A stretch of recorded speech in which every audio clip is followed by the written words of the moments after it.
Tātad manas prezentācijas nosaukums ir SEO kurss iesācējiem. Sākumā būs nedaudz teorētisks materiāls, pēc tam būs tāds step by step kurs, kā sākt darbu vispār Google meklētājā, un tieši runāsim par organiskajiem rezultātiem. Mani sauc Eigars Cepīts, esmu internetu mārketinga speciālists uzņēmumā Infinitum 8. Un ikdienā nodarbojos ar dažādu klientu mājaslapu optimizāciju un pozīciju uzlabošanu, viss, kas saistīts ar to. Tātad sākotnēji parunāsim nedaudz par Google mārketingu. Kāpēc vispār Latvijā daudz runā par Google mārketingu? Tāpēc, ka Google aizņem 98% tirgus daļu meklētāju, teiksim tā, konkurencē Latvijā. Ir arī Yandex, MSN un Bing, bet tur tās procentāla daļas ir ļoti mazas salīdzinot ar Google. Tā ka varam droši apgalvot, ka Latvijā Google dominē pilnīgi meklētāju konkurencē. Search engine mārketings. Tas ir attiecīgi gan apmaksātās meklēšanas reklāmas, gan organiskā meklēšana. Par apmaksātajām meklēšanas reklāmām AdWords stāstīs mans kolēģis Egils nākamajā prezentācijā, bet es vairāk stāstīšu par organiskiem meklēšanas rezultātiem un kā tur var iekļūt ar savu affiliate projektu. Tātad apmeklētāju uzmanību. Lai mēs vispār sāktu kaut ko darīt, mums ir jāsaprot, kur koncentrējas apmeklētāju uzmanību. Un šeit es atradu vienu case study, kad apmeklētāju uzmanība koncentrējas no 1. līdz 6., 7. pozīcijai. Fakti ir tādi, ka tikai 2% apmeklētāji aiziet uz otro lapu un sāk skatīties tur piedāvātos rezultātus. Un apmeklētāju uzvedība, cik tad īsti klikšķina uz 1., 2., 3. un tā tālāk pozīcijas, tad ir attiecīgi tā, ka pēc pēdējiem datiem, ko es atradu, tad ir tā, ka 36,4% uzklikšana uz 1. pozīcijas un tikai 2,2% uz 10. pozīciju. Protams, šie rādītāji, apmeklētāju uzvedības un uzmanības rādītāji ļoti atkarīgi arī no nišas, kurā jūs taisaties uzsākt savu affiliate projektu un turpināt to attīstīt. Un tad tālāk ir ļoti svarīgi saprast, kā tad notiek informācijas meklēšana. Ir visi meklēšanas pieprasījumi, tad ir ar brendu saistītie, ar zīmolu saistītie meklēšanas pieprasījumi, ar produktu saistītie meklēšanas pieprasījumi, vispārīgie meklēšanas pieprasījumi un long tail, jeb garās astes meklēšanas pieprasījumi, kas ir 3, 4 un 5 vārdi gari meklēšanas pieprasījumi. Nākamajā slaidā par katru no šiem arī piemērs. Tātad zīmoli, brenda atslēgvārdi, kas varētu būt. Tas ir attiecīgi, pieņemsim, apdrošināšanas nozarē Ergo, Balta, Sezam, Ergo apdrošināšana, Ergo Okta, viss, kas saistīts ar noteiktu zīmolu. Produktu atslēgvārdi, tie atkal būs Okta polise, īpašuma apdrošināšana, pieņemsim auto apdrošināšana, arī veselības apdrošināšana un tā tālāk. Vispārīgi atslēgvārdi, apdrošināšana, Okta un arī tā tālāk. Un garās astes longtail atslēgvārdi, kas ir 3, 4 un 5 atslēgvārdu salikums. Tas ir Okta apdrošināšanas cenas, Okta apdrošināšanas salīdzina, Okta apdrošināšana internetā, Okta polises kalkulators internetā. Un ir daudz vēl dažādu vārdu arī šajā nišā, kas atbilst šiem garās astes atslēgvārdiem, atslēgvārdu grupai. Tad kāpēc Google mārketings ir svarīgs jaunam vai esošam affiliate projektam. Tāpēc, kad ir ļoti augsta apmeklētāja rentabilitāte, jo apmeklētājs pats meklē pakalpojumus vai informāciju par sev vēlamām tēmām, un tāpēc arī rentabilitātes rādītāji ļoti augsti. Daudz potenciālo klientu Google meklētājā. Tie ir ļoti daudz atslēgvārdi, kas katrai nišai ir, teiksim, piemērojami. Šo vislabāk var izanalizēt, izmantojot Google Analytics rīku, jo tur jums ilgtermiņā parādīs, pēc cik atslēgvārdiem mājaslapa tika atrasta. Jā, un Google meklētāji izmanto arvien vairāk, jo cilvēki ir apmierināti ar sniegtiem rezultātiem, viņi tiem uzticās, un pieaug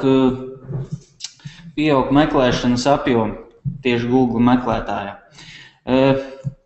Un arī interneta lietotāju skaits turpina būtiski pieaug.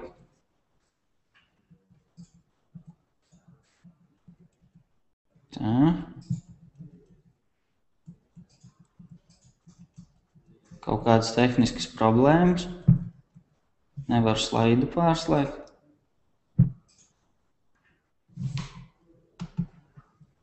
Viss kārtībā. Un Google Latvijā. Kā jau minēju, otrajā slaidā tirgus daļa aptuveni 98%. Pēc mīlētāko zīmolu topa ir pats mīlētākais zīmols Latvijā. Apmeklētākais interneta resurss. Un, kā jau es arī minēju iepriekš, populārākā vietne, kur cilvēks meklē informāciju, pakalpojumus un produktus.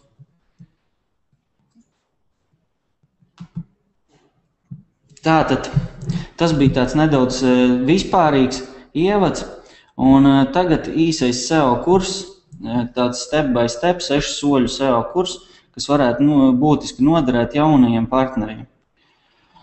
Tātad, kas tagad notiek? Mums ir izveidota mājaslapa, pieņemsim, ir rezervēts domēns, ir atrasts hostings, ir izveidota mājaslapa, bet jautājums ir sekojošs. Kur dabūt apmeklētāju plūsmu uz savu mājaslapu? Un atbilde ir izmantot, teiksim tā, SEO potenciālu. Un, lai vispār sāktu darīt kaut ko SEO optimizācijas labā, tad pirmais solis ir atslēgvārdu izpēte. Te es pat ieteiktu tā, ka sākotnēji, pirms sākt darboties kādā nišā, vienkārši apsēsties un uz lapas sarakstīt tādus vārdus, kas jums saistās ar šo konkrēto nišu. Es te esmu veicis tā kā ekrāna šāviņš ir no apdrošināšanas uzņēmumu tādas atslēgvārdu izpētes. Rīks, kuras izmantoja atslēgvārdu izpētē, ir Google Keyword Tool. Pirmspēdējā slaidā arī visi rīki būs pieminēti tā, ka varat neiespringt uz kaut kādu rīku piefiksēšanu. Tātad atslēgvārdu izpēta. Un pirmais, kas mums nāk prātā, apdrošināšana. Ja? Pieņemsim, ir izveidota affiliate programma, kas piedāvā reklamēt apdrošināšanas pakalpojumus, un precīzāk tieši Okta. Tātad pirmais, ko mēs izdaram, ievedam atslēgvārdu, un mums attiecīgi parāda visus saistītos atslēgvārdus, un cik mēnesī daudz ir meklējumu šiem atslēgvārdiem. Otrais veids, kā mēs varam ģenerēt idejas atslēgvārdiem, kad mēs jau esam uzzinājuši, ka mēs reklamēsim Okta polises, tad mēs varam vienkārši Google meklētājā ievadīt Okta, un Google mums jau pasaka priekšā, kādi atslēgvārdi saistībā ar Okta tiek meklēti. Okta kalkulators, Okta likums, Okta baltikums, Okta lētāk. Otrais solis, kas ir praktiski ļoti svarīgs, ir atslēgvārdu izvēle, jo pēc tam veidojot SEO kampaņu, ļoti svarīgi ir pareizi atslēgvārdu izvēle. Un pieņemsim šeit kā affiliate projektam interesējoši atslēgvārdi, kurus es esmu atzīmējis, ir oktakalkulators, oktapolises, salīdzina okte, vai ne? Pēc tam arī var jau sākt veidot kampaņas, kas saistīts ar brendu, pieņemsim tur ergo okta apdrošināšanu vai okta ergo, tas ir jāpēta tālāk. Trešais, kas ir ļoti būtisks rādītājs, kāda ir konkurence šajā nišā. Pats vienkāršākais solis, kā to izvērtēt, ir ievadot jūsu izvēlētos atslēgvārdus Google meklētājā. Tālāk papētam, kādas ir iekšējās optimizācijas, kā iekšēji optimizētas mājaslapas, kas ir top Google rezultātos pēc jūsu izvēlētajiem atslēgvārdiem. Pieņemsim, šeit es esmu atzīmējis salīdzina LV, kas ir pirmajā vietā, jo ir ļoti labi izveidots tā saucamais title tags, okta kalkulators no salīdzina LV, atrod lētāko. Teiksim tā, title tags jau uzrunā apmeklētāju. Un otro, ko es esmu atzīmējis, ir ins.lv, kas ir trešajā pozīcijā. Tur atkal ļoti labi ir izveidots lapas apraksts. Okta kasko apdrošināšana, okta kalkulators, okta cenu salīdzināšana, 10 cenas no 9 apdrošinātājiem. Ekonomē pērkot okta polisi. Un tad nedaudz vairāk pastāstīšu par šiem iekšējās optimizācijas faktoriem, kas jāņem vērā jauniem projektiem. Jauniem un arī esošiem projektiem. Tātad title tags, meta description tags, iekšējās saites un saturs. Tad par katru pēc kārtas no šiem svarīgākajiem faktoriem iekšējās optimizācijas. Tātad title tags, lapas nosaukums, tas ir attiecīgi nosaukums, kas rādas Google meklētājā. Un kā piemēru es esmu ielicis arī netkredit.lv, tas acīm redzot ir kāds ātro kredītu salīdzināšanas portāls, kur arī jau title tagaā ir iekļauts aicinājums uz rīcību. Salīdzina un izvēlies labāko ātro kredītu internetā. Ja? Plus vēl šeit ir pievienots autora snippets, kas vēl palielina klikšķu īpatsvaru meklēšanas rezultātos. Tātad, kas jāņem vērā veidojot title tagu? Ieteicams title tagaā iekļaut atslēgvārdu. Izmantot zīmolu. Pieņemsim, kā šajā projektā netkredit.lv. Ja? To var izmantot gan title taga sākumā, gan title taga beigās. Atslēgvārdu izvietojums, kur mēs izvietojam atslēgvārdus sākumā, labāk ir izvietot title taga sākumā atslēgvārdu, jo tad to Google nolasīs tā kā ātrāk un labāk, bet praktiski varu teikt tā, ka arī title tagi jāveido ir maksimāli dabiski. Un, ja title tags arī būs, ja title taga beigās būs arī atslēgvārds, tas vienkārši būs dabiski. Un garums līdz 65 simboliem. Jā, ja jūs pārsniegsiet šo robežu, tad vienkārši title taga beigās rādīsies tad punktiņi, kas norāda, ka title tags nav beidzies un tur vēl kaut kas ir, bet Google meklētājs vairāk nerāda. Meta description tags, lapas apraksts. Kā redzams, arī ar sarkanu apvilkts, arī no šī paša affiliate projekta netkredit.lv. Uzzina jaunākās ziņas saistībā ar ātriem kredītiem internetā. Saturs tiek atjaunots katru nedēļu, arī ļoti būtiski, vai ne? Un seko līdz ātro kredītu izmaiņām un esi pirmais. Uzrunā, vai ne? Un tātad,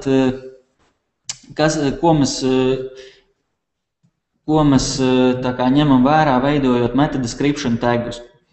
Arī iekļaujam atslēgvārdu description tagaā, jo tas papildus tiek izcelts boldā. Tas nozīmē pievērš Google lietotāju uzmanību. Šajā gan piemērā tas nav, bet varat patestēt paši ievadīt Google attiecīgi atslēgvārdus un paskatīties, kā tas izskatās. Description taga garums ir līdz 150 zīmēm. Šeit ir tas pats stāsts, kas ar title tagu, ja viņš būs pa garu, tad beigas tiek norauts un tiek parādīti daudz punkti, un tas nozīmē, ka seko turpinājums. Ja? Un description taga beigās ieteicams iekļaut aicinājumu uz rīcību, kā šajā piemērā ir seko līdzi ātro kredītu izmaiņām un esi pirmais, vienīgais beigās prasītos vēl izsaukuma zīmi. Un 5. solis īsajā SEO kursā, kad šis viss ir izpētīts, ir saturs. Kādam tad jābūt ir saturam? Saturam jābūt ir unikālam. Saturā vajadzētu izmantot atslēgvārdus. Teiksim tā, katru rakstu vajadzētu veidot konkrētam atslēgvārdam, pieņemsim, ja jums ir bloga sadaļa vai jaunuma sadaļa. Tālāk vajadzētu pievērst arī uzmanību formatējumam, lai nav vienkārši teksta blāķis, bet izmantot, teiksim, pasvītrot. Ja kaut ko gribat izcelt, tad bold izmantot, teiksim, bullets izmantot, lai teksts ir vieglāk uztverams mājaslapas apmeklētājiem. Tālāk teksta apjoms arī ļoti būtisks, jo Google novērtēt kvalitatīvu saturu, un apjoms ir viens no rādītājiem, kas ļaus jūsu mājaslapu ierindot augstāk, salīdzinot ar citiem rezultātiem, kur pieņemsim ir vājš satura daudzums. Multimēdiju lietošana saturā, teiksim, embedojam maksimāli YouTube vai Vimeo video un izmantojam attēlus. Un sociālie tīkli, protams, dalieties ar savu saturu sociālajos tīklos, lai par to uzzina arvien vairāk cilvēku. Un ir, pieņemsim, iespēja, kad izmantojat dažādas programmas, kas automatizē šo visu dalīšanos sociālajos tīklos. Pieņemsim tas pats Hootsuite, kur iespējams ar bloga RSS feedu saslēgt šo programmu un automātiski, kā blogā būs jaunums, attiecīgi tur tiek Twitterī, Facebookā ielikt jauni ieraksti, lai nav tas manuāli jādara. Un 6. punkts ir ienākošās un ārējās saites. Kad beidzot viss ir izpētīts un iekšēji viss ir sakārtots, tad jāsāk domāt par ienākošajām un ārējām saitēm. Un kas te būtu jāņem vērā? Ienākošo saišu daudzums un kvalitāte. Es pat teiktu, pēc pēdējiem Google updateiem un izmaiņām, vairāk vajadzētu pievērst gan uzmanību tieši ienākošo saišu kvalitātei. Ankuru teksti. Ankuru tekstiem arī vajadzētu būt dažādiem, nevis tikai atslēgvārds, bet klikšķiņi šeit, lasīt tālāk, uzzināt vairāk un tā tālāk. Un, protams, ankura teksti, kas saistīti ar zīmolu, teiksim, ar jūsu mājaslapas domēnu, lai tas ankura tekstu tāds, teiksim, mākonis, lai viņš ir arī maksimāli dabisks. Un dabisks saišu profils. Saitēm jābūt no visu līmeņu, tā kā saitiem, un tie var būt arī no blogiem, tie var būt no, teiksim, no dažādām, no preses relīzēm, iespēja ļoti daudz. Ja? Galvenais, lai tas profils ir dabisks, lai tās saites nāk no dažādiem līmeņiem. Un veidojot ārējās saites, noteikti ir jāpievērš papildus uzmanība tematikas atbilstībai. Jo, pieņemsim, ja jūs rakstat par oktopolisēm, tad jums būtu labi arī saņemt ārējo saiti no portāla, kas raksta par apdrošināšanu vai par ar to saistīto tematiku. Un no follow, do follow. Kas tas ir? Tas ir ārējās saites atribūts, kas attiecīgi no follow nenodot to saites vērtību, un do follow nodot ārējās saites vērtību uz jūsu resursu. Bet šeit arī ir jāskatās tā, ka šiem arī, ja pieņemsim agrāk bija tā, ka visām saitēm bez mazoja vajadzēja būt do follow, tad tagad ir labi, ka ir kaut kāds arī procentāls daudzums no follow ārējo saišu. Un tad, kā pirms tam pētīju okta nišu, apdrošināšanas nišu un tieši okta polišu iegādi internetā, tad numur 3 pozīcijā uz atslēgvārdu okta kalkulators bija INSLV lapa. Un es tā kā uztaisīju ienākošo saišu analīzi. Kā redzam, ir 53 domēni, no kuriem ir izveidotas 31 484 ārējās saites, kas ir, teiksim tā, ļoti daudz, bet domēnu daudzums ir atkal diezgan mazs, kas norāda attiecīgi uz to, ka saišu profils ir pietiekoši stiprs, bet nav kvalitatīvs. Un šajā nišā, tad noteikti, ja mēs papētītu kādu 10. pozīciju, tad iespējams, ka ar pareizu stratēģiju varētu pirmajā lapā jau tikt salīdzinoši īsā laika periodā. Tad, kā es teicu, anchor teksti, tad ienākošo saišu analīzi otrais slaids, tie ir anchor teksti, kas ir ļoti būtiski. Un kā mēs redzam, 21% sastāda okta, 21% vārdu adresu un Kasko 13% un tā tālāk. Varētu teikt, ka saišu profils ir no anchor tekstu viedokļa ir pietiekoši dabisks. Jo, kā redzams, tiek pozicionēti arī vēl vairāk citi atslēgvārdi, ar kuriem kur tiek izmantoti ārējo saišu anchor tekstos. Un tad noderīgi SEO instrumenti, ko es jums varētu ieteikt, kā jau teicu, sākotnēji Google Keyword Tool, Rīgas atslēgvārdu izpētei, otrais Rīgas Google Trends, tur jūs varat papētīt atslēgvārdu trendus, Screaming Frog SEO Spider iekšējo faktoru izpēte, šis Rīgas ir pieejams bez maksas līdz tur noteiktam, kad jums jau būs vairāk pa 500 iekšējām lapām, tad jau jums tā kā vajadzēs iegādāties maksas versiju. Ja? Majestic SEO, tas ir ārējo saišu izpēte, tas ir tieši tas, ko šie ekrāna šāviņi ir no šīs programmas. Arī pieejami ir bez maksas, bet ja jūs gribēsiet jau detalizētāku izpēti iegūt, tur pieņemsim kādu reportu, tad jau tas jau ir tā kā pa mēnešu maksu. Qtrang, atslēgvārdu monitorings, arī pieejams vienam projektam bez maksas. Ja būs jau vairāk projektu, tad var arī nopirkt licenci un turpināt monitorēt jau vairākus projektus un to atslēgvārdus. Google Analytics, apmeklētāju plūsmas analīze, kas ir ļoti būtiska, jau pieslēdzot, sākotnēji palaižot projektu, pieslēgt uzreiz Google Analytics rīku.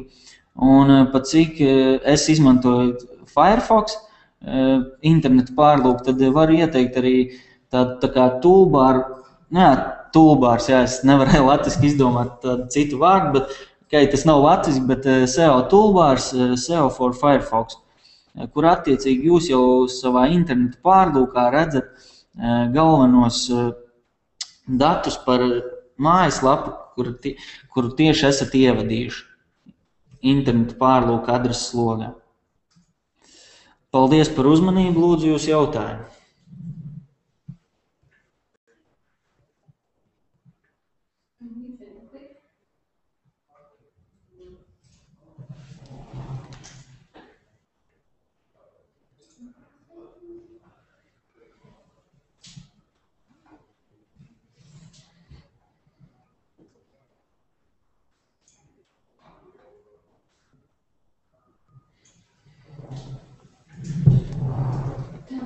Te mums ir jautājums, ko labāk lietot ārējo saišu veidošanā? Ko labāk lietot ārējo saišu veidošanā, ja? Jā.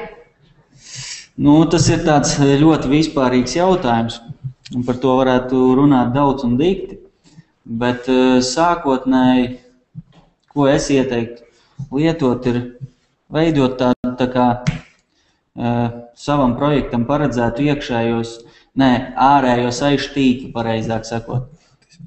ilgtermiņā, teiksim, pirkt domēnus un uzlikt uz šiem domēniem platformu attiecīgi, kurā ik pa laikam publicēt kādus rakstus, tādā veidā ilgtermiņā veidojot tādu tā kā savu ārējo saišu tīklu, kur varēs izmantot, pieņemsim, vairākiem projektiem.